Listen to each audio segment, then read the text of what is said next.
Hello, hello, hello, hello, hello, and welcome. Hello. Hi. Hello. Hey, how are you? Hey guys. How are you doing? Good? Good? I hope you have a good time. I hope everyone had a good time last night. That joke needs to come back in 2022. Mhm. Come on. What's going on here? The funny Uh, joke. it was a 2021/1983 joke. Nothing else. Odd years.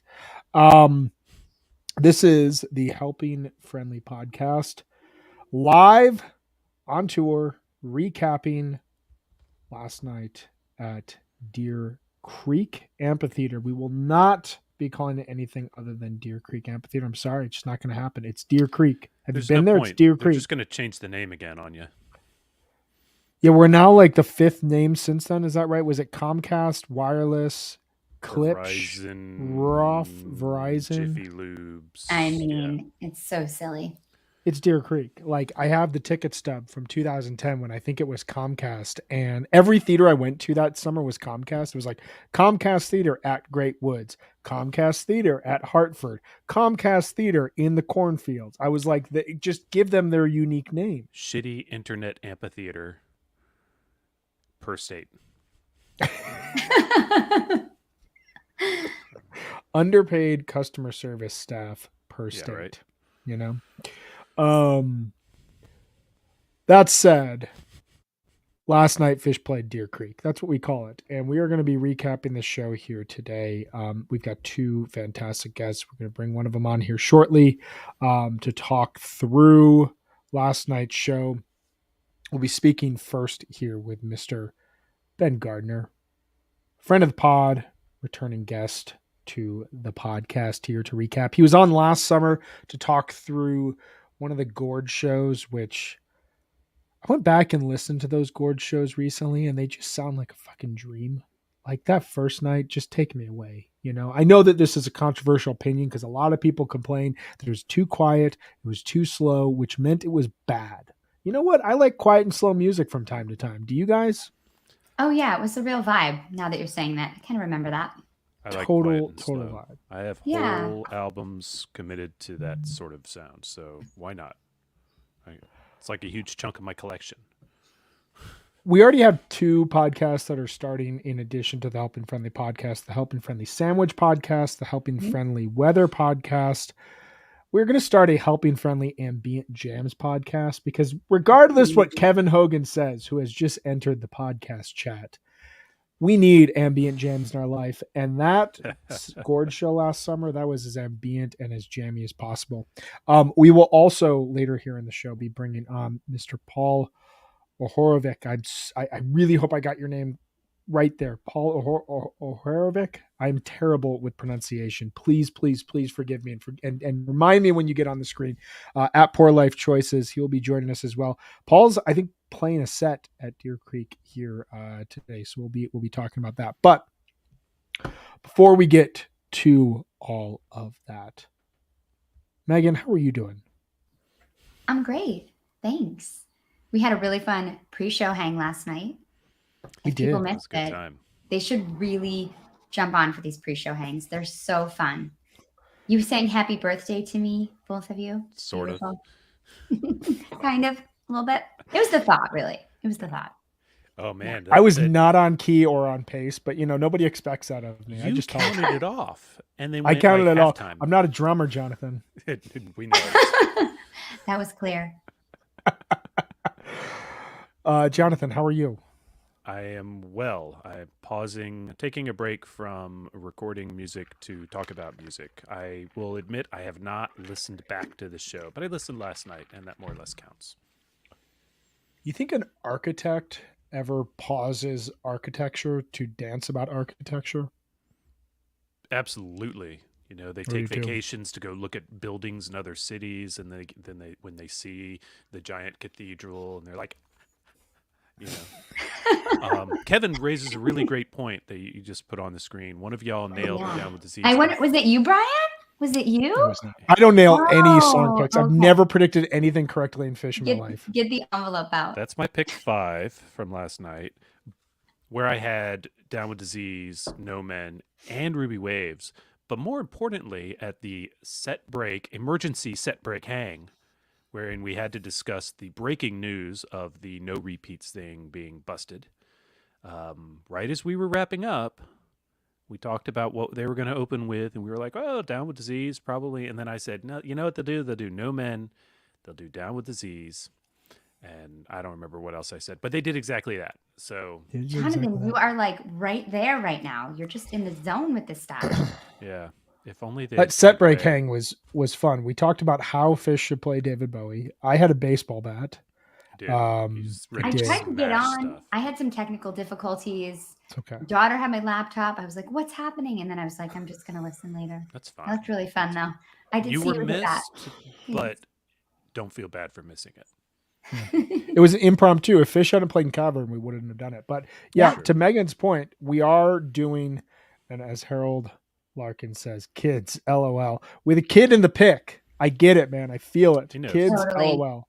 They get in the way of everything. Every time I don't respond to you guys when Fish does something amazing mid-show, it's because my son is using my phone to play a video game. Full stop. Kids, just get him his own phone, man. Come on. At this point, I feel like I should.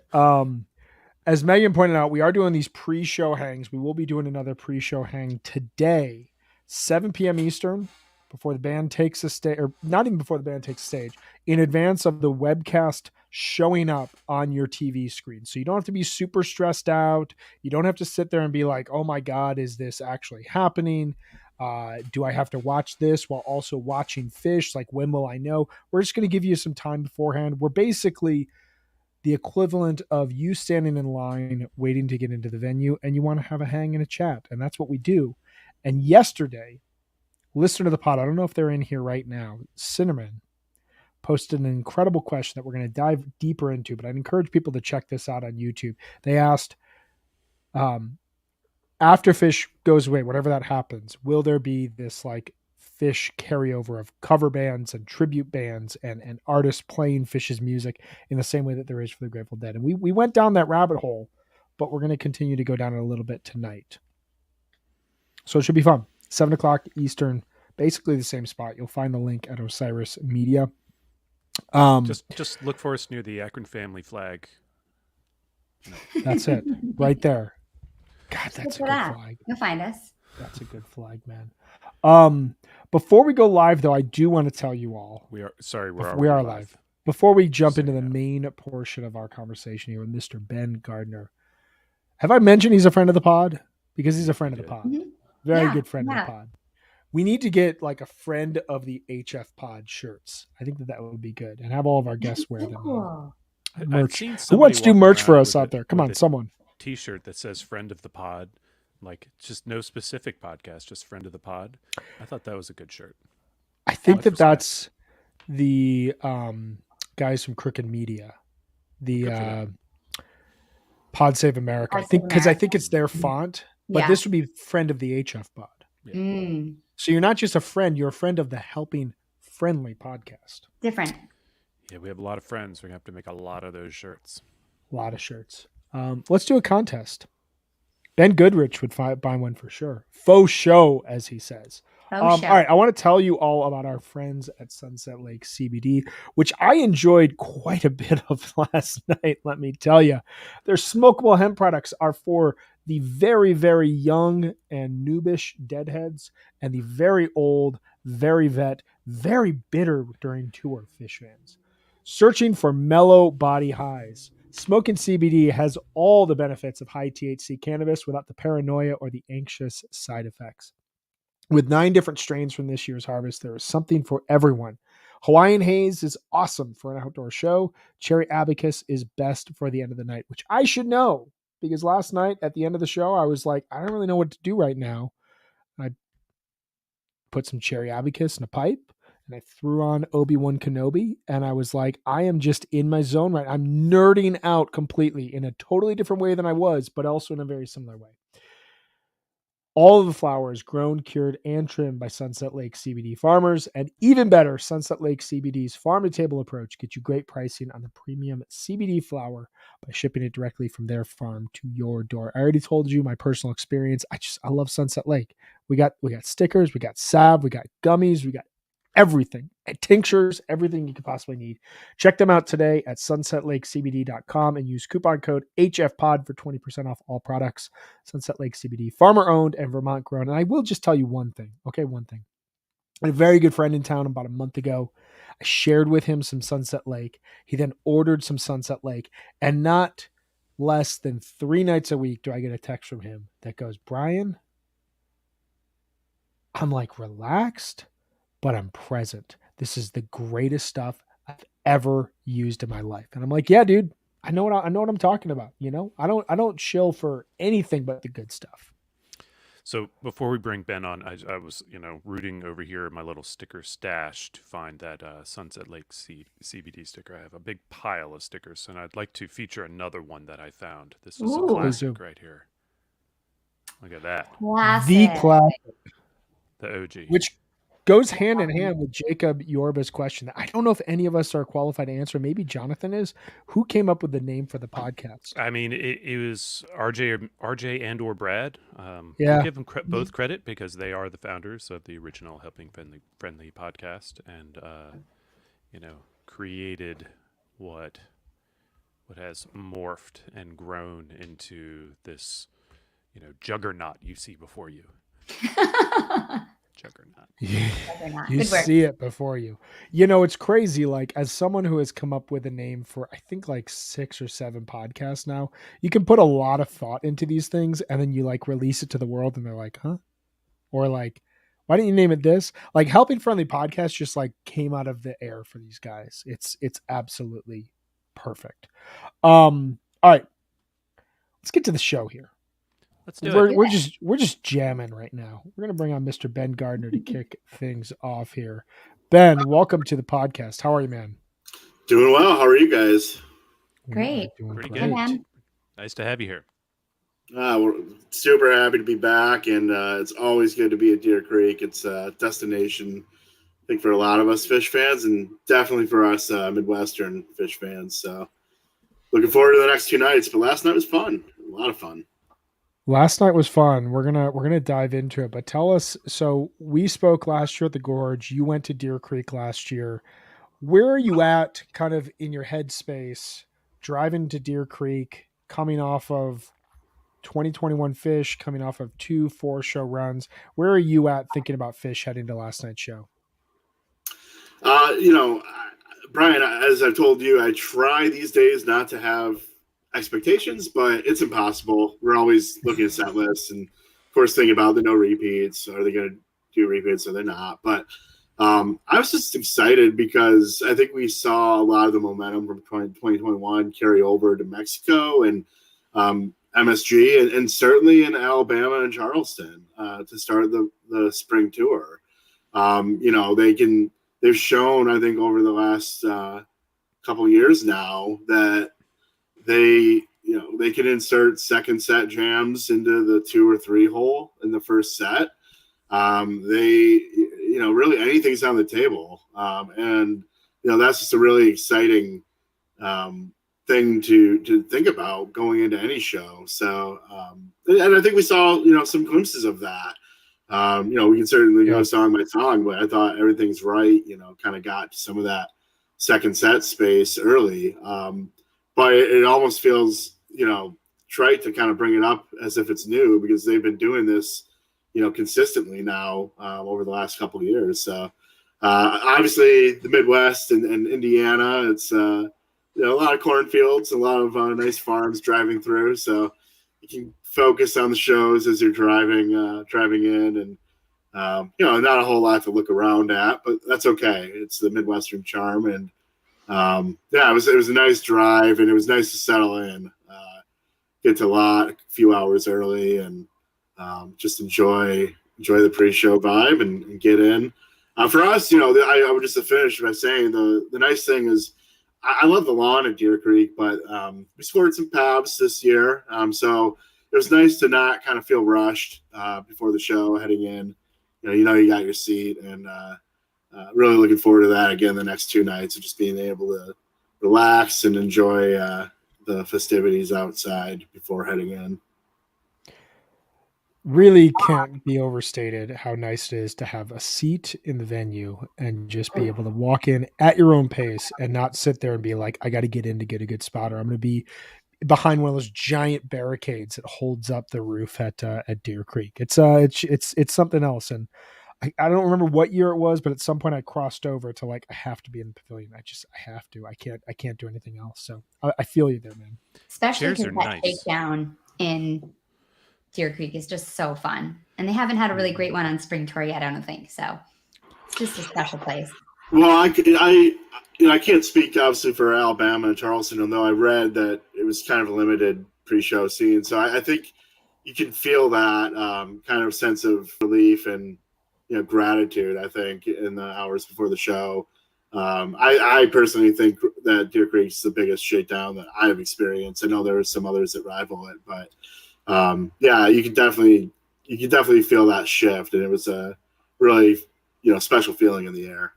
I'll never forget the first time I went to a Deer Creek shakedown. It was my first outdoor fish show, and I was just like, what is happening? It was so awesome. I love Shakedown Street, and I love pre-lot hang, so I think it's so fun. It's such a special place. I'm glad you're there. Heard the weather is kind of decent too, which is always nice because it can get hot in Indiana. So. It is. This is upper 70s. It gets. I am one of those weird people who gets excited looking at a low of 53. So I think it's just perfect, and maybe a little sunburn, but that's okay. I really could not have asked for better weather, and we're expecting even better weather tonight, and I think maybe tomorrow too. So yeah, it's really nice to not have to worry about is it going to be 95 degrees? Do I need to? I mean, obviously, we encourage everyone to hydrate and drink plenty of water, but we're not talking about heat stroke weather or anything like that. So it's really great. Yeah, when I was there in 2010, it was aggressively hot. And I think 2012, they played at the end of June. And I seem to recall it was like 103 and just like dense humidity. That's hot. We're still in a nice time of year in the Midwest. Like I grew up in just outside of Chicago, and the weather at this time of year is just like, it's perfect. And then it just like slowly gets awful, and it's awful for like 2 months. And then it's really nice again. And then it's awful for like 9 months. It's an amazing place to live. Speaking of shakedown, speaking of like, the vibe there, I was thinking as I was watching it, like you, Ben, I just watched the Alabama and Charleston shows. But one thing I took away, you turned on those shows, and when they showed the crowd, it was very sparsely populated, even like as the show began. Last night was the first night when the show comes on and it's the stay tuned. It's the camera from the crowd looking out at Deer Creek, and it's packed already. And we're like 30 minutes before showtime. And it really hit home, like to your point, Megan, like there haven't really been shakedowns. There's been kind of a weird lot scene. Like Alabama was just crawling with police officers. Charleston, you had to take a bus into the venue. This is the first show of the overall tour, and really the first shows since Chula Vista last year, where there's like just a normal, you pull up into a parking lot, there's a shakedown street, everybody walks in. It's wild how like you can't beat MSG, but it's wild how like that setting in the middle of nowhere, in the middle of the country, you pull up into a parking lot, there's a shakedown street, you walk in, the venue is just like buzzing with people, how much that changes things. And last night felt, at least from afar, like there was kind of some elevated energy going on. Yeah, it kind of took my breath away when I turned on the stream. I was like, oh my God, it's Deer Creek. Like, just kind of hit me. Well, and you could feel, I think there was a lot of sort of curiosity about what the crowd might look like, because I know some people were speculating, based on secondary ticket markets, it might be undersold, and, people love to say tickets on the ground. I didn't see that. I think there's a lot of demand. In fact, shout out to the barista at the Gas City Starbucks on the way down. I convinced him to go to his first show. So I think a lot of people did that last minute trip. And it wasn't sold out, but you could see kind of the only big, only like real space on the lawn was kind of the upper left corner, looking back from the pavilion. Okay. And so I think there might have been other spots that I couldn't see, but it was packed, and that communal vibe really came through. It was a sing along night, and sometimes that's kind of it sneaks up on you, but those are fun. I think you can also hear it on the soundboard, like Ruby Waves, Everything's Right, Chalk Dust. I mean, the crowd's loud. Lizards, I couldn't even really hear Trey sing because the crowd was so loud. Wow. But it was fun. It didn't take away from the music. I love it. So yeah, it was a lot of fun. Well, before we dive into the show here, I want to bring on our second guest to get his take on the vibe here, and then we'll dive into the set list here. So we're going to bring Paul on. Paul, how are you doing, man? I'm doing great. How are you guys? We're Hey, doing Paul. all right, man. Thanks for coming. Doing all right. Thank Nice you to meet much. Nice to meet you. How's it going for you, man? It's going great. Last night was a phenomenal show. I had just Yeah. such a fantastic time. Danced my ass off, sang along. It was great. A lot of worse ways you could spend a Friday night than dancing your ass off and singing along to a fish show. Oh, It that's sounds for like sure. a lot of fun. Paul, I want to ask you really quick before we dive into the show here. You're playing gigs in the lot, I believe, and I wanted you to just get a chance to tell everyone where they can find you before the shows tonight and tomorrow. Yeah, I'm actually not in the lot. There's a area at the campground, the close by campground. Oh, perfect. And I'm gonna be playing there 3:00 today, and then something like that tomorrow as well. Killer, man. So That's just doing fun. solo acoustic stuff. Yeah, I'm really excited. So the close by campground, is that correct? Yep. Really Awesome, good awesome. vibe over here. Anybody who's staying over there and is tuning in, please go ahead and check out Paul from Poor Life Choices. We want to make sure that it's a good crowd, because that's a fun way to get yourself into the show vibe, is that pre-show jamming. I love it. It's a good way to get tuned. So that Good way to Yeah, get and if you have any other instruments and want to jump up with me, I am more than welcoming. So hell yeah, awesome, love that. So let's dive into the show here. So Fish comes out and they open with Theme from the Bottom, which we were sharing in our text chat last night. It's one of my favorite openers that the band plays. It has that just like slow creep-in build. I really prefer this to when they play it midway through a set. Like I love a theme anywhere, but like just such a good way to set the tone. They opened up 5/28, 2011 with it, one of my favorite shows of early 3.0, but they also opened the first show at Deer Creek with Theme from the Bottom, which was really cool. Ben, what were your thoughts on the opener here, and kind of how did this get you into the show? Yeah, I really have to second what you said. Now, this is, I think, my first theme opener, but give it to me as an opener anytime. I've seen some good ones. I saw the Miami 2014 in the second set. They got pretty out there, but this was really nice. I almost felt like Trey was just really comfortable, not feeling like, oh, is this going to lead into a jam in the second set? Do we need to meet a certain standard? It was nice, slow, relaxed, and what I love about an opener is when Trey just gets to that really melodic place in his solo, and peaks, and you get the first real crowd eruption of the show right off the bat. He was able to do that, and it was just the perfect vibe. And obviously toss in the lyrics. It has special meaning. Anytime you can come together with 25,000 people like that. So, yeah, I'm a huge fan. I really liked it. He, from what I could tell, nailed the build up. I know there's a lot of consternation about that anytime they play a theme from the bottom, but it sounded good to these ears, and really a great opener. Agree. And I'm just looking at the stats of it. The last time it opened a show was 10/19/2016 from the Ascend Amphitheater, which is a show that nobody talks about, and I cannot recommend it enough. Amazing show in the fall 2016 tour. But there was also 3 openers in a row in summer 97, which is pretty cool. But yeah, it's kind of one of those songs that rarely is in this slot. The last 2 versions were in second sets, but mostly, you get first set, kind of mid set, let's just see where the band is at. But I love the way it opens everything as a palate cleanser. Paul, where were you at last night in the venue? What were your thoughts on the opener? I was in the lawn and Mike's side, and it was great. It was a great way to open it, to, kind of ease you into the show.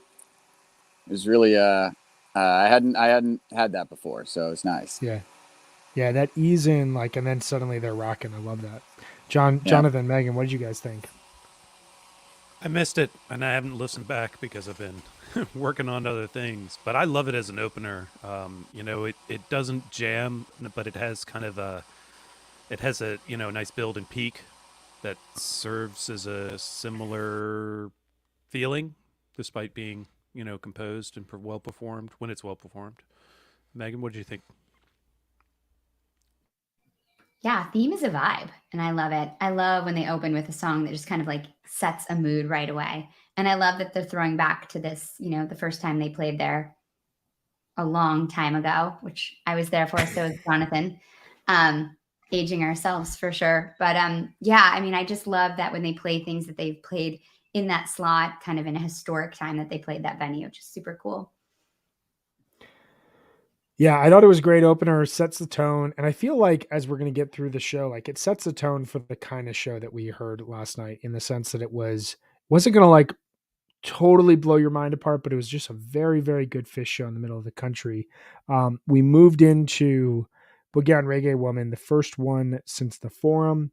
This is a song that has only been played 6 or 7 times since 2017. It's really started to become a rarity. You've got Mexico 2017, Baker's Dozen, Bill Graham 2018, Nashville 2018, Charleston 2019, Gorge 2021, Forum, and now Deer Creek. It's just they're spacing out when they play the song. You get the Mike show, you get Trey teasing Happy Birthday. This was really, really fun vibes, reminding me of a particular 1999 Deer Creek show that I love, where there was also Happy Birthday and Boogie on Reggae Woman in there. But what was everyone's thoughts on this? Paul, what were your thoughts on the Boogie on?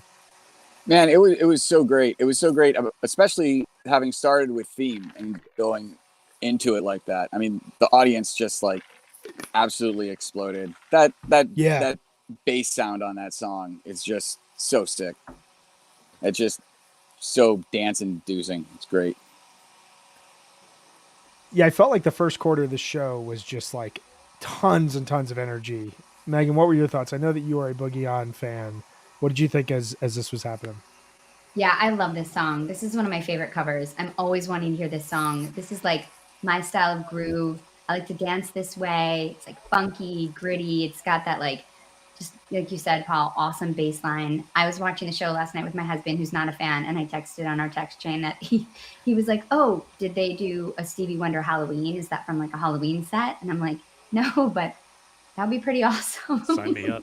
Yeah, Sign exactly. me up for some songs in the key of life. Halloween. Right? That would be killer. Right. Oh my God, amazing. Yeah, but I love this song, and especially outside in a summer shed. It's like perfect. Yeah. Ben, what were your thoughts? Well, I'm going to need a few hours to collect myself thinking about songs in the key of life as a Halloween possibility. But, We're calling it now, all because of my husband. We're going to manifest this shit.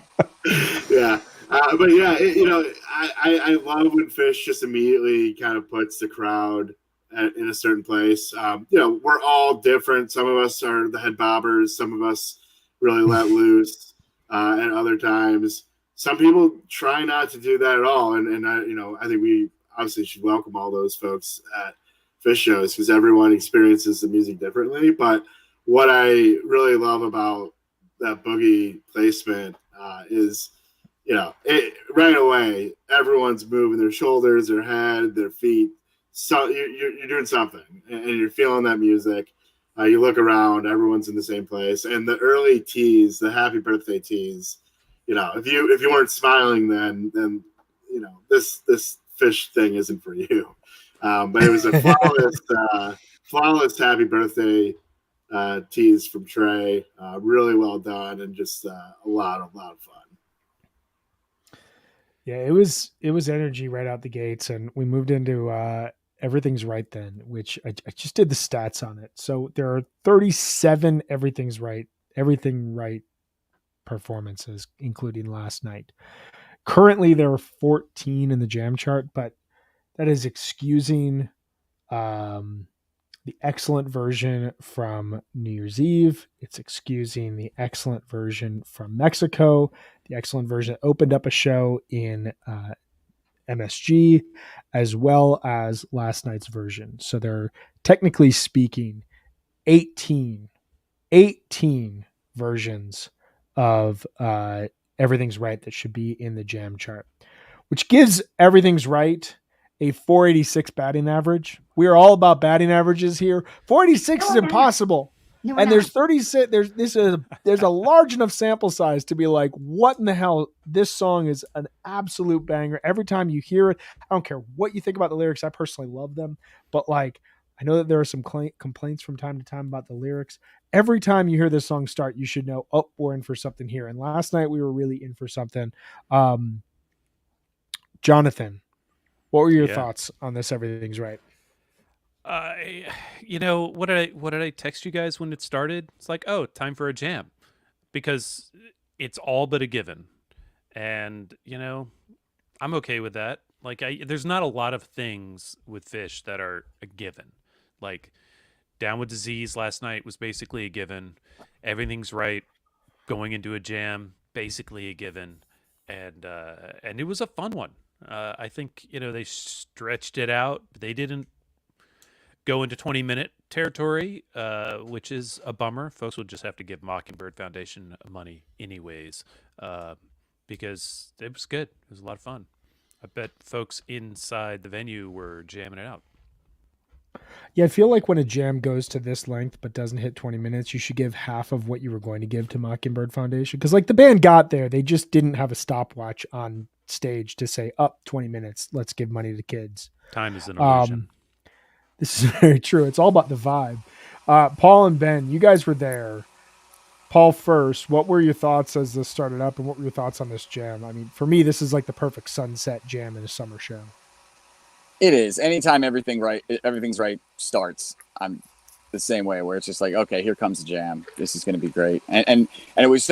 I mean, even on the record, it was so nice to see them really do an elongated version of it, when they could have just made like a 3-minute and 30-second single sort of a thing.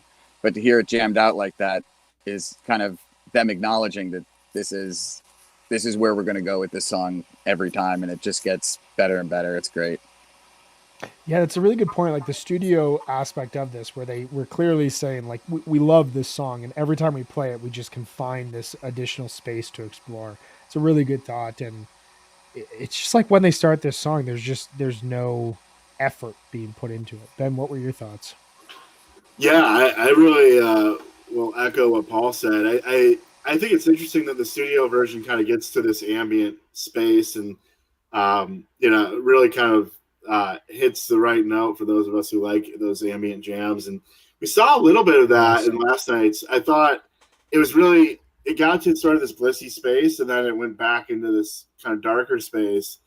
I did think it was a little bit funny. I won't call it a ripcord, but Trey, just as it was the kind of the dark jam was setting in, Trey just sort of softly starts singing.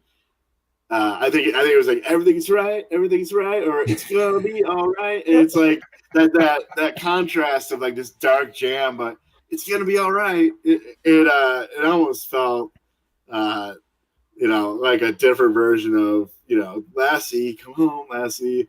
Not on that level, but I'm speaking to a bunch of fellow Fish nerds here. I think you know what I'm trying to say. We get that reference. We get it. Yeah, but it was 17 minutes or so, and covered a lot of ground in that time. And the song itself, I get the criticisms of the lyrics.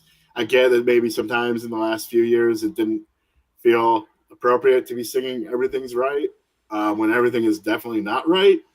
But if you're at a show, it's what more can you ask for? You look around, seeing people sing.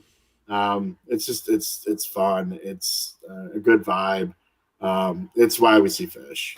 two replies to that, and I agree with you in general. So, but when you're at a show, things are more right than otherwise, right?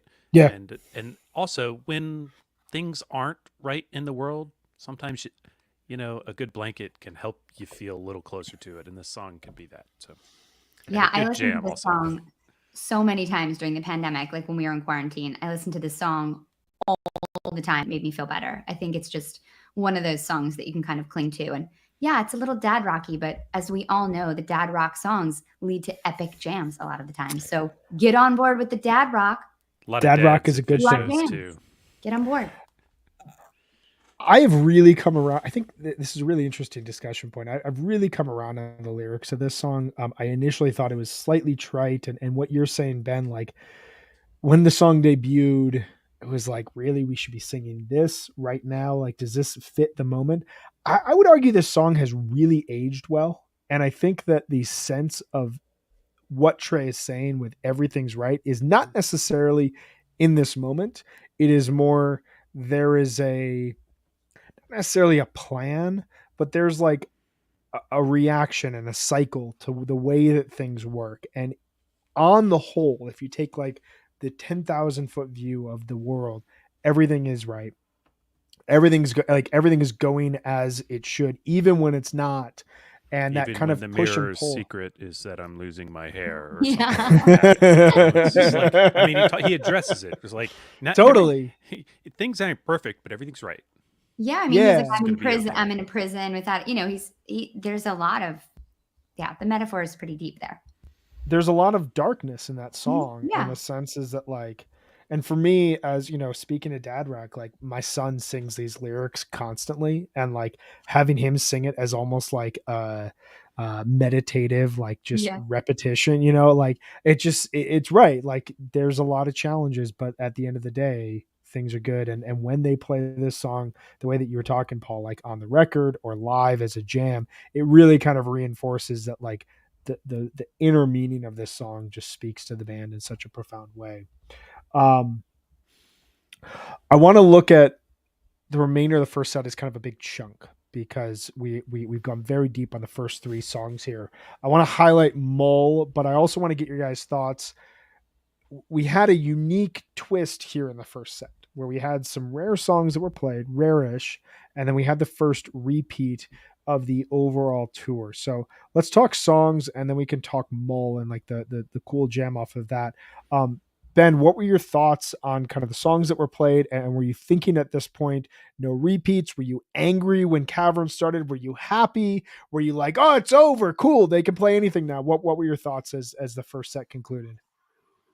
Yeah, I definitely thought once Esther and Buried Alive came in, I just at that point I assumed okay they're going to do no repeats and cool, good for them. Although I'm not one of those people who thinks that they owe us that. I think they switch up their set list more than any artist in history. But it did kind of that swing kind of did produce kind of an interesting effect.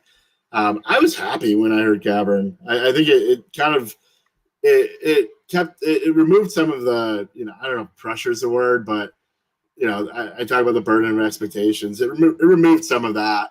Totally. And anytime you see Cavern, it's just a fun song. So I love Esther. Was lucky enough to get it at the Gorge.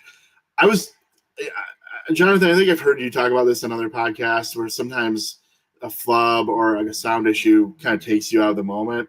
Unfortunately, that kind of happened to me. Shane Bieber was also throwing a no-hitter, so that might have had something to do with it. But it was I'm just a baseball freak, so forgive me. But Likewise.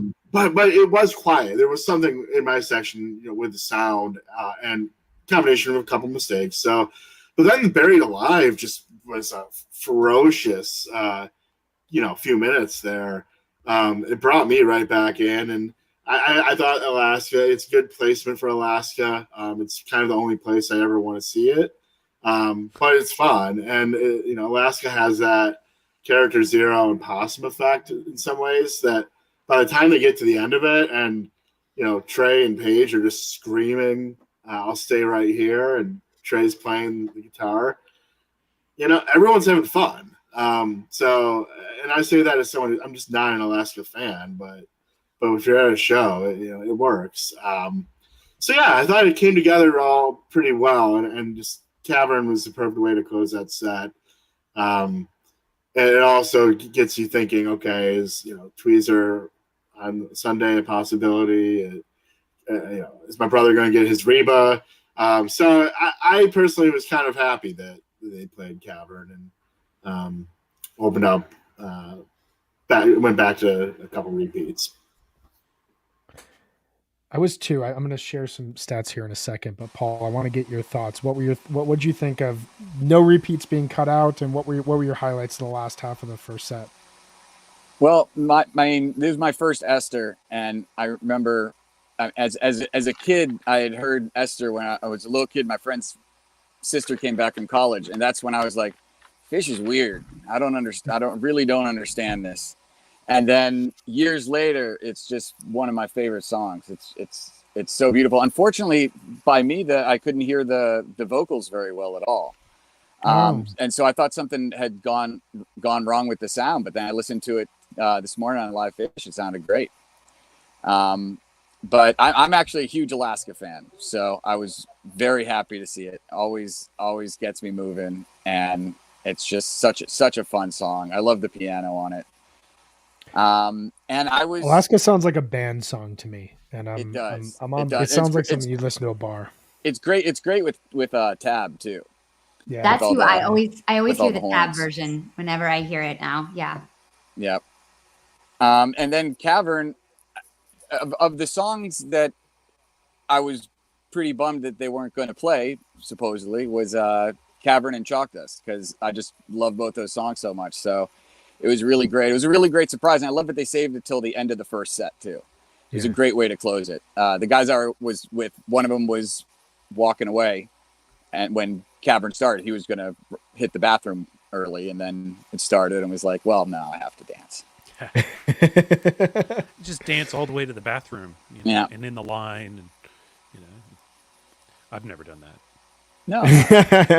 Yeah. Cavern's ridiculous in the sense that it never changes, and yet every time it is just such a ball of energy, and the lyrics are ridiculous, the little dance is ridiculous. It all kind of summarizes what makes Fish special. It's a rock song that has these Fishisms added to it that you're in on the joke if you're a fan, but you could play it for someone who's not a fan and they could be like, this band kind of sounds weird, but also there's a damn good hook in this song and I want to listen to it again. So I was looking back at the last two no repeat tours before we jump into the second set here.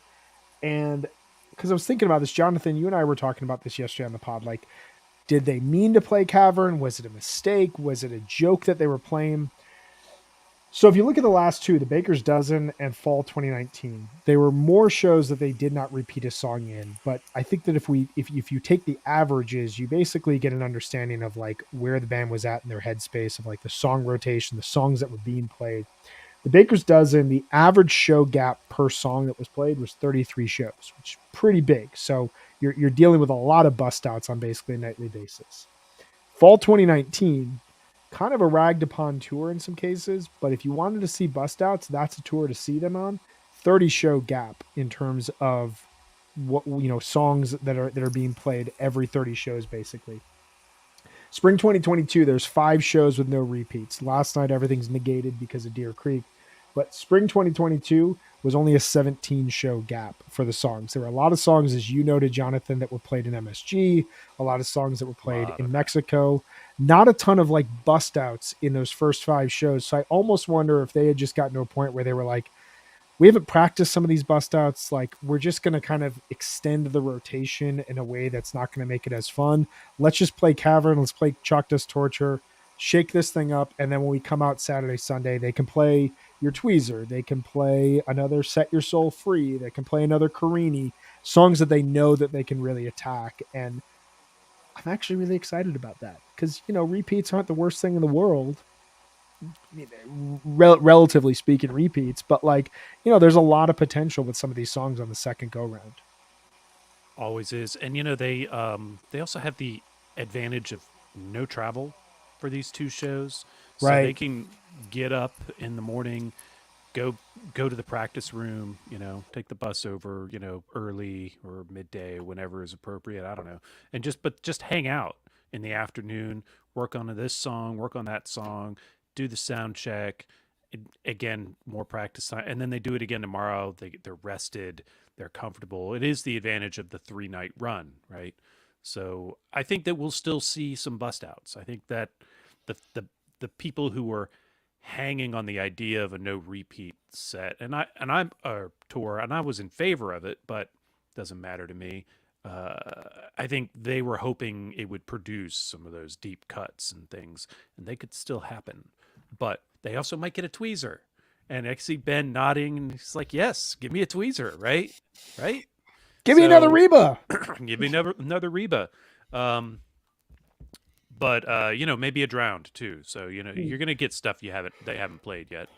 And I think it's gonna be great. We didn't really talk about Mull. Can I throw in my 2 cents and we can go around Please the room do. on I wanted to Mull? give Because space for Mull. Yes. how rad is that? Like, it's Mike's song. I'm not even sure there's a jam chart for that song, but they're gonna have to think about it. I don't know if the band was 100% ready to jam it, but Trey wasn't ready to stay in the structure, and they all kind of went along. And right at the end there, it reminded me of the end of Tweezer from the other whatever that last weekend. So just good space, and I'm okay with it fading out like that. I thought it was pretty funny though. Faded out. We talked about this at set break. Faded out, got all quiet, and then Trey steps towards Mike and says, "Play Birds," and then they play Birds with Heather. I thought that Mole was awesome. Yeah.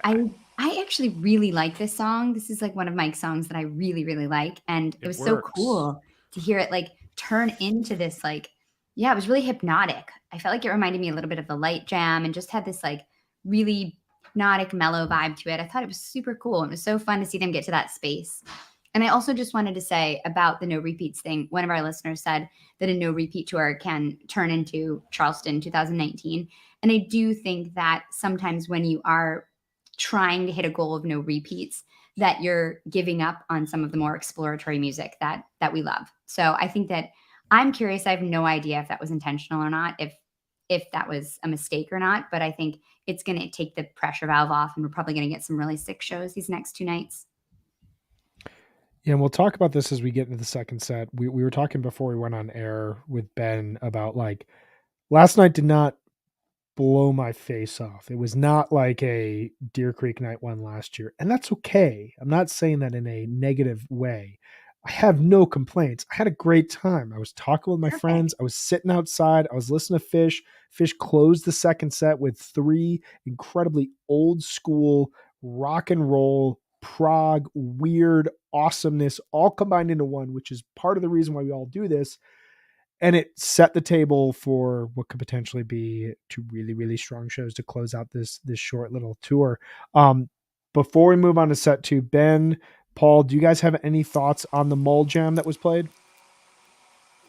I thought, I thought it was really good, and I think we're seeing pretty consistent performances of Mull in its early stages here. So, I give it 2 thumbs up, and I think it's only a matter of time before they either slide it into the second set or let it stretch its legs a little bit to 15 minutes or more. It's just got this kind of pulsating and driving nature to it that I really like, and the lyrics are goofy. Mike is no John Prine as I'm sporting the shirt today. But that's okay. It works in Fish, and melody, the harmonies, they work for me. I like Mull. That was a pleasant surprise, and I think it's gonna be interesting to see where it goes in different set lists moving forward. Yeah, when I first heard Mull, I definitely didn't think they were going to be doing what they're doing with it. It's really and I think we're going to see some very cool things over the years. with that. I agree. I thought for a minute they were actually going into Meat Stick. Like there was the guitar line that Trey was playing, and then the other guys started following along for a second, and then it kind of went away from that. Yeah, that's really a good point. interesting. There was a jam in Mall reminding me of the Tweezer from MSG, which felt like a slowed down version of Your Pet Cat, and it felt like they could go in a multitude of directions. And I was glad that they kept pushing it because Mike deserves to have some jam vehicles. Like aside from his song, there's not a ton of Mike songs that are played that are then given the opportunity to explore. And it seems like they found something with Mall that I really dig. Let's jump into the second set here. I want to focus on two areas, the two bits of improvisation that I thought were really fascinating last night. Down with Disease and Ruby Waves. Down with Disease celebrated its 300th performance last night, which means that there are now 30 Fish songs that have been played 300 times or more. We may dive into that during the pre-show hang because there's some unexpected songs in there, while also like, you could probably write out a really cool 2-show set list of all 300 songs or 300 performance Fish songs. But Down with Disease, it was the popular call for opening set 2, but as Jonathan said, no, they need to play a amuse bouche for the free webcasters on Facebook.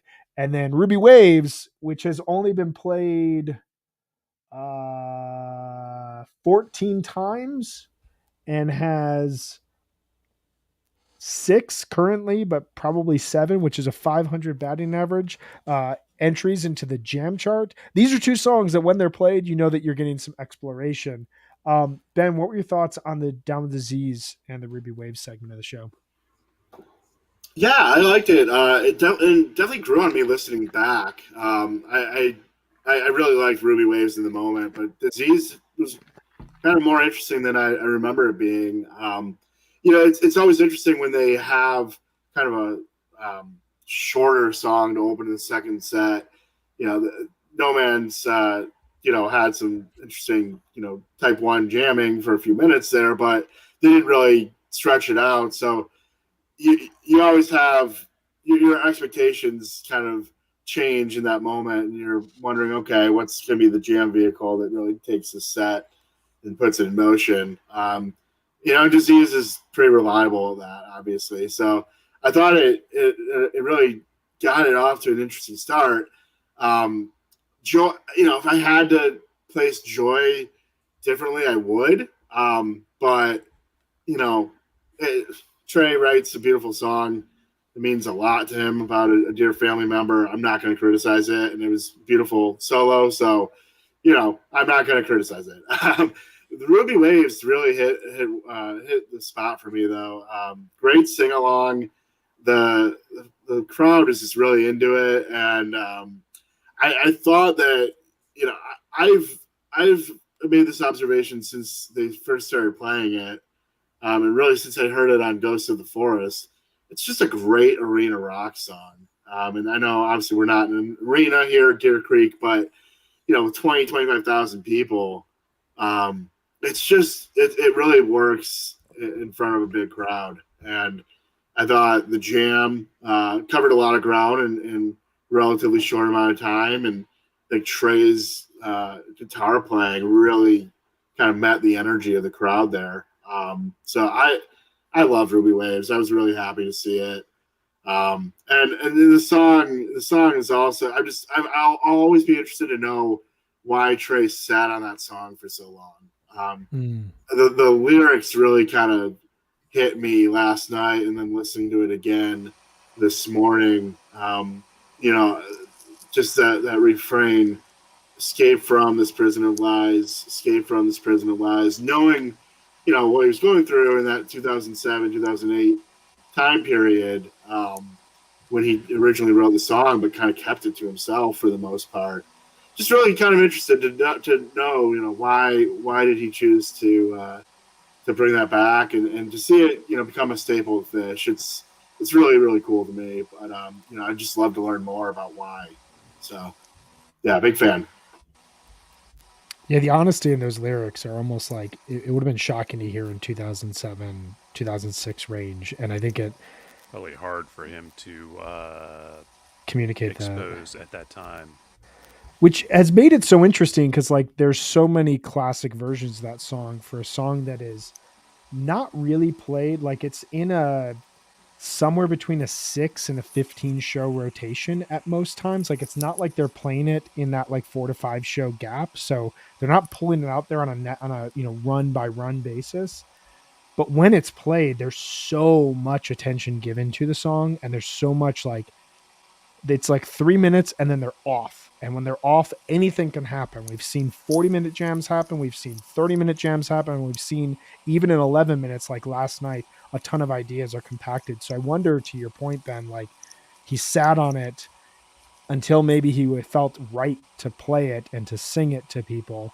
And now that he feels right to play it and he has 15 years of perspective on what he went through, it's almost this like cathartic moment that he goes through where there's almost like a celebration for getting through that darkness. Yeah, cathartic. Cathartic's a great word for it, Brian. I really think that that's it. And yeah, it's a powerful, it's a powerful song. It's fun to have more songs that, we all have Slave to the Traffic Light, Harry Hood, songs that hit us in the feels, as I like to say. But I'll put Ruby Waves in that same category. Right there with you. Paul, what were your thoughts on the Disease and the Ruby Waves from last night? Really, really fun. Disease and the Ruby Waves, I just love that song. They do so many interesting things with it. And I didn't know that he had sat on the song for so long. I didn't actually know that, so that just adds a whole another layer of depth to it, or whatever. And I was hoping it was going to go on longer until the next songs kicked in, and then I was like, okay, I can go with this. But I was hoping it was going to turn into a big long, like 30-minute jam as it has before. Yeah, definitely the feel like this could go off into a big jam space at this point in time, or we could go in an alternative direction and we get Lizards, Fluffhead, Chalk Dust to close things out. 3 songs that go back to the 80s and early 90s. Really, really classic Fish. Jonathan, you look like you have thoughts on this segment of the show. What are your thoughts? I want to say about the opening of the set. Sure. No Men, Down with Disease, Joy, Ruby Waves. That's 40 minutes, and it is a packed 40 minutes. Yeah. No Men is just a great set opener. This one was not super long. They can get long, but it's kind of like Boogie On in that it is if you are at all a person who will dance at a Fish show, you dance into this. That's what it does. And great set 2 opener. And then, they got a nice spacey into Downward, intro on Downward Disease, took that out. And I loved the landing into Joy. That song that gets me. I get that song. It's beautiful. It's heavy. And I think doing Ruby Waves out of it is inspired because of that. You used the word cathartic, Ben. I think it was you. We'll throw it around some more because I think that, Joy is heavy. It's a heavy ass song. And then you have Ruby Waves, which is not heavy, but it's about, kind of a release. And I think that pairing was outstanding. And then, the role in the back half of the set is just, heavy hitters and just fun, great Fish music. What a good way to wrap. Megan, what were your thoughts on this second set and kind of the overall flow and some of the musical diversions that we had? Yeah, I really agree with Jonathan. I think the first chunk of the set is really well played too. I think the No Man, I love it as an opener. And then I think this Down with Disease definitely hit me the way that some things hit on Couch Tour and they don't hit when you're in the building, right? Like Down with Disease at MSG, I burned a hole in the ground. At home, I was like, oh, I'm starting to get a little tired. Like I think couch chores sometimes like definitely can affect your ability to enjoy something. But joy is, like you were saying, Jonathan, I have a daughter who's a teenager, and thinking about what this song is about is so powerful, and love the fact that Trey can now write and Tom can write these songs that are so incredibly intimate and so from the heart. It's a gift and something that's evolved, and I love it. And Ruby Waves, totally agree with everything you're saying. It wasn't a monster jam, but it was like had these peaks at the end that were super inspired and some really cool, interesting effects underneath the like soaring guitar notes. I thought it was beautiful. I listened back today and I really liked it. This is something I'll return to. Yeah, I feel like from this show, I'm going to go back to the Everything's Right, the Mole, the Down with Z's, and the Ruby Waves on a fairly regular basis. I thought there was really interesting jamming in there, with nothing breaking 20 minutes, but all having really unique musical segments that I'll definitely go back to. I was looking at it like, it's really interesting, Down with Z's, that chunk you were talking about, Jonathan, No Man's Disease, Joy, Ruby Waves. Disease is clearly the oldest song, debuts depending on when you count it, either on 12/31/93 or in the Spring '94 tour as a complete song. But Disease is fascinating because if you look at the 300 performance Fish songs, Disease is the newest of those songs by far. And it's the song that was introduced like post classic Fish. It was like that first song of like, there's hoist heads, there's people who are getting this CD and going on Fish tour, and people are rebelling against it at this point in time because Fish is playing all these new songs off this quote unquote commercial album. But Disease has been this like long bellwether of every time they play it, no matter the era, it evokes magic, and it puts the band in this really special place where they can create a lot. So I was thinking about it in conjunction with No Man, Joy, and Ruby Waves. And this is kind of like the new Fish segment of the show, for them to then end with Lizards, Fluffhead, Chalk Dust, Torture, 3 songs that, for a variety of reasons, be it your entrance to Gamehenge, the long, performed composition that the band simply couldn't perform during one era of their career, and then has represented them coming back and rededicating themselves to their songcraft. And then Chalk Dust, Torture, Can I Live While I'm Young, the eternal vibe of every single one of us. Jonathan talked earlier about us losing our hair at this point in time, still going to Fish shows, but you go to a Fish show, you're exhausted, your back hurts, your feet hurt, but you're like, can I please just live while I'm young? I'm still young. Please let me do this. So there's a fun, regardless of the fact that there was nothing really mind-blowing played, there's a very cool old school Fishy vibe going through this second set, even in that first half that focuses on a lot of newer songs. So we get the second repeat of the tour, which I think just blows the door open that we're, just going to hear anything's on the table again tonight.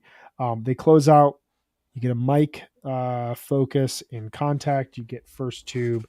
What was everyone's? We'll just go around, starting with you, Paul. What were your overall thoughts on the show and kind of how you feeling going into night 2? And anything you feel like we didn't ask you to weigh in. Yeah, anything. I feel great. I mean, they played a lot of my favorite songs last night. I mean, a lot of my favorite songs, and I got some ones I never had before. So getting that Esther was great, and then getting the Contact at the end, which I hadn't before either, just really made my day. Contact was a song that I got Fish. I understood it because it's beautiful. It's beautifully played, and it's sweet but funny, and it has funny moments, but it's really tender and sweet. It's everything I love about the songwriting, and so to hear that was really nice. Was really nice. And yeah, I mean, what really the Lizards and Chalk Dust and Fluffhead at the end though was my highlight, was my favorite. And I've gone to 5 shows over the course of the last year, and I've gotten 3 Lizards and 3 Fluffheads in those 5 shows, and I can never get enough of those songs. I mean, I absolutely adore them. So kind of I always had a great blown time. away that kind of always blown away that Trey could write something as, I mean, the man has written some of the most incredible guitar parts that I've ever heard, but like the end of Lizards, every time I hear it, I'm just like, how did you come up with this? Yeah. Like it's so creative and so whimsical, but so beautiful at the same time. And it like is sad and happy all at once. It's just such a great ending. Any songs you're hoping to hear tonight, Paul? I would really like a big dark Carini. Ooh. Would make me very happy. Yes. Always. Always. Yeah, capital D. and also they haven't played it yet, so I'm hoping we'll get a Yem either tonight or tomorrow. I feel like that's going to come on Sunday now. Yeah. Open the show with Yem. Just give us a big old Yem jam. People would go crazy. Insane. Ben, what were your thoughts kind of overall on the show, and what are you hoping for tonight? Yeah, I loved the ending of that show quite a bit. The amount of focus it takes to play, for the whole band to play Lizards and Fluffhead is really off the charts. And yet, what I love about both those songs is obviously the ending of Lizards, that solo. It's perhaps the most melodic and beautiful piece of music that they have. I think it's just incredible. So that's sort of like a release at the end of that song after this intense focus of this intricate composition, and then obviously the solo at the end of Fluffhead, which is a cathartic release. But I loved putting Chalk Dust on the end at the end of those of that run of songs. Just looking around with the white lights and what Corona does during the chorus. If you can't enjoy that, again, this Fish band probably just isn't for you. But it was a great, some great energy, and so looking forward. Paul makes a good point. Carini's on the table, so I kind of didn't think we'd get a Carini this weekend, but I'll take a Carini. But I'd also like to see, I'd like to see them take another Ghost of the Forest song or a newer song, and maybe stretch it out a little bit or put it in a spot that launches a jam segment. I'm a big Sightless Escape fan. I'd love to see Sightless Escape. So yeah, I'm hoping to see maybe see them take a couple chances like that. And to Jonathan's point earlier about the band still being able to play some bust outs and rarities, it's just nice to know that they have plenty of time today to learn Albuquerque or Powderfinger, and that's always a possibility. Plenty of time, guys. You know you can do it. So, Patrick, Fish, if you're listening to HFPod, I know you referenced Neil Young on the Sirius interview last week, so I believe that you guys can learn one of those two songs. I mean, come on. Even I can play Albuquerque. Exactly. But get to it. I have to go back to No Expectations, right? But it's gonna be fun. It's gonna be fun to see what happens. I think we're in for two really good shows, I think the crowds will just grow from last night. So hopefully everyone is comfortable and taking care of each other. But it's gonna be fun to just see a lot of people having fun. That's my favorite thing about Fish. Yeah. And if history will tell us anything, last year at Deer Creek, we got this crazy Friday night show. We got what I would consider a very underrated Saturday show. The second set from August 7th last year. I go back to that often. Everything's right. There's really good flow to that show. And then Sunday night, it was very controversial in the moment. I don't know how many people have listened to it in since then, but that show was insane. And in both good ways and also like, wow, what in the hell is happening on stage right now? Does anyone know what song that they're playing kind of ways?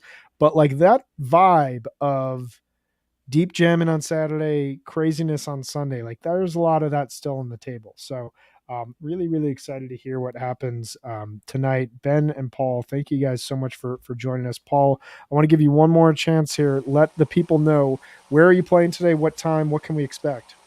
Yeah, I'm playing at the close by campground. I'm thinking about 3:00, 3:30 or so, and then tomorrow going to be doing the same thing, about 3:30, somewhere between 3:30 and 4:30 tomorrow. And Awesome. yeah, I play a whole mix of different sorts of songs, all originals. I am very bad at doing covers. I leave that to the original people. A lot of quirky stuff, and I actually John Prine is one of my favorite songwriters, and I have definitely thieved a bit of that. So Awesome. yeah, and you can find me on I have some stuff on iTunes, and I'm going to be putting out some tunes real soon. I got a single coming out that's has really great guitar solo and horns and stuff on it, full band stuff. That's coming out next 3 weeks from now. Awesome. So yeah, Awesome. yeah. We'll keep an eye Thanks out for that. and thanks for having me, guys. Thank you guys both Thank for coming you. on. This was great. And everyone check out Paul's gig today. And Ben, we will see you, I think later in the summer. You're doing Pine Knob and Blossom. Is that correct? Yeah, we're going to do Pine Knob and Blossom. So I'll probably be sporting my Jose Ramirez jersey at Blossom. So if you want to talk about wins above replacement with me, I'll be the guy wearing the Jose Ramirez jersey. But yeah, looking forward to that and the hometown show in Detroit. Should be a good time. We're going to come up with a wins above replacement set list for the next time that you're on. We'll figure this out. That'll be a ton of fun. We need the marriage of fish and sabermetrics is inevitable, and it's going to be a beautiful thing when we figure it out. This is what I. Oh try my to God, bring I'm to the busy show that here. day. I'm so sorry. Checking my schedule and So sorry. Well, Ben, Paul, thank you guys so much for hanging with us. You guys have a great rest of your weekend, and we'll talk with you guys soon. thanks, Thanks, guys. guys. Thank you much. Bye. Oh, hey, I'm still You're here. still I'm there. still You're here. still here. Phew. Sorry. Whew. I was So like, where rude. did he go? I don't even know what sabermetrics is. It's So, how much time go do you watch have, Meg? Moneyball. There you go. Oh, okay. Go watch this isn't a good season for it, but if you want, there's a bunch of stuff on YouTube. The Oakland Athletics from 2002 to basically 2019, like every Oakland A's game is a deep dive into sabermetrics. No, but Moneyball has Brad Pitt, I think, so you could watch it. Okay. Like, maybe I've even seen that, or maybe I fell asleep watching it. I don't know. He I haven't looks seen it. great. I mean, in everything, but he Yeah. looks great. Wasn't Great. he always? Great. Great. In Moneyball. We're Okay. learning I'll a tell lot you about what, Billy Brian here. Bean. Billy Bean's a good looking guy. Billy Bean's no Brad Pitt. No shots taken at Billy Bean. You built the No. Oakland Athletics on a very, very rough budget. But we will be back this evening at 7 p.m. Eastern. Just about 5 hours to hang out. Just talk enough with you time for guys. lunch. I'm gonna have some lunch. Might go for a run. The Cubs are up 1-0 against the dreaded St. Louis Cardinals. Don't come at me with that. The Cardinals are terrible. Stop it. Stop it. Stop it. I don't want to hear any St. Louis love. Stop it. We don't do that here. Is somebody else logged in that I can't see? Yeah, Or I don't know who here. Brian's talking to, but Yeah. I'm just talking out in the Keep open to the talking about world it. here out there. But we'll be back to talk about, I don't really know. We're going to talk about fish and cover bands. We're going to talk about We'll have our pick fish. 5. We're going to have our pick 5 for tonight. I have an interesting topic I want to bring up tonight's show. Ooh. We have a question here really quick before we split. Let's see if we should dive into this or if this should be paused for this evening's show. I think we Do might you have think to Fish take will this ever one. host a New Year's Eve or Halloween run somewhere other than New York or Las Vegas? Personally, I'd love to see a run at the LA Forum. This is a good question. I think, I don't know, don't aggregate this. I think that there is an extended run being built up at the LA Forum. The ownership is the same as MSG. The LA Forum has been refurbished as some of the best sound in arenas in America. LA obviously has a lot of options from lodging, hotels. The weather is great year round. I think the only problem is, unless you stay in Inglewood, it's really hard to get to the LA Forum with LA traffic. And there's not a lot of hotel options in Plus you have Inglewood. to go to LA. I love LA. For reals. Oh my god. Well, there's a I song love in LA. that. There is a song in that. So I don't see it happening as like a New Year's run, but I could, and I don't see it happening as a Halloween run, but I do see like a 3-week or 3-show Like fall tour. fall tour extended run at the Forum, because it's just the venue. They love playing there Right before they go to Vegas for Halloween. right before they go to Vegas. Yeah. So Next yeah, year. like a 3-show weekend run at the Forum and then go to Vegas. That would be a 7-show run that would not be missed. Hmm. So we'll be back with more speculation and lack of insights and deep dives on just anything that Fish has in store in this spring 2022 tour. It's been a ton of fun. Megan, Jonathan, I love hanging out with you guys, and I love talking Fish with you too. And I'm excited to do it again here in a couple hours. Yeah, so fun. I'll be sitting right here the rest of the day Waiting, just until waiting. we turn the cameras back on. I'm going to hit end broadcast, and then I'm going to sit here, and then I'm going to hit go live. And that's all I'm going to do today. It's the weekend. Do it up. Oh wait, I don't have to wait yet. I can talk right now. We're We still can on. hang out. You guys have a great Saturday afternoon. Everyone out there, hang out. Have a good afternoon. Enjoy some Sunset Lake CBD. Utilize cash or trade to purchase and sell your tickets. And we will see you all a little bit further down the road. Have a good one, guys. Bye, everyone. Bye, y'all.